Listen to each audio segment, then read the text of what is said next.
Hello, friends. This is Carmel Larson, and I'm excited to be with Dr. Paula today. She's our parenting expert with Momni. How are you, Paula?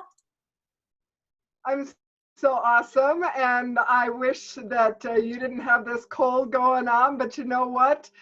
My favorite scripture is, and it came to pass. You'll get past this. That's good. So today, I'm just going Yep. to be a good listener. I'm just going to let you do all of the talking and share with me and our wonderful Momni moms what advice you have for us today to be better mothers.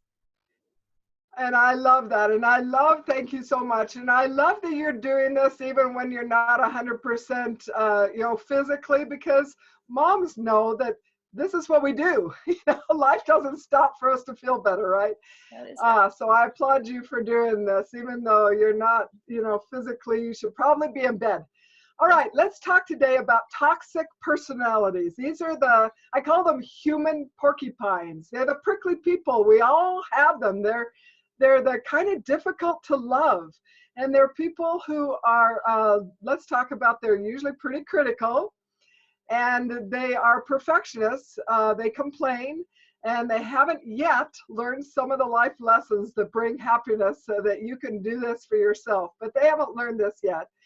And they're not really ever happy. They might be temporarily pleased, but then they go right back into being critical, judgmental, blaming, a lot of blaming others. And so these are human porcupines. And like I said, we all have them in our lives, sometimes for short periods in our lives. Sometimes they're mothers-in-laws or bosses, or just people who are acquaintances, that co-workers. Anyway, so I know that you know what I'm talking about when I describe a human porcupine, because we've all had this experience. And what do you do? So what I'd like to tell you to do, that I know really works, and I've helped a lot of people through this, is to be kind but be firm. And so you have to set your relationship with them on your terms, because they'll ask you to do something, you'll do it, and they'll be happy or pleased, relatively pleased. Sometimes they can't even be happy. They're that dysfunctional. But then they'll be okay and non-critical to you for a short season. But then what happens is they revert back, and no matter what it is that you did, pretty soon they're critical again, they're complaining, and what you did is never enough. It's not ever enough. And so let me talk to you what it means. Let me share with you what it means to be on your own terms with these people. So you're kind, you don't match their anger, you don't match their critical ways, and you have to, this takes self-control, right? And self-discipline.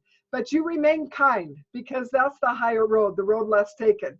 What most people do is they match the anger and they just jump right in. That never works, especially with critical human porcupines. That's what they love. They want you to engage.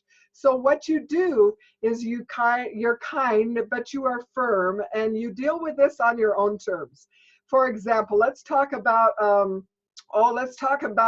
maybe a friend or a neighbor who is needy, and they are a human porcupine, and they live alone, and so they want to come over to your home, and they come unannounced, and they come often, like 4 or 5 times a week. And they always have a reason, what are we going to do about our fence? Can I borrow a cup of sugar? Whatever the thing, but they come in and then they don't leave, because they're lonely, they're needy, and they just are using you. And there's a point that it's just too much. But when they come, they're so critical of everything, the weather, whatever it is, they're critical.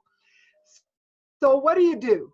You explain to these people, no matter what the circumstances, you explain to them that you are willing to give to this relationship this much. This person can come over once a week on a Saturday morning and help you clean the house or rake the yard or whatever. But you say you're welcome to come over and join with our family doing this once a week, if that's what you want. or you're I welcome you to come and talk with me for 15 minutes once a week on whatever's bothering you, or 20 minutes or 30 minutes, however much you are willing to give.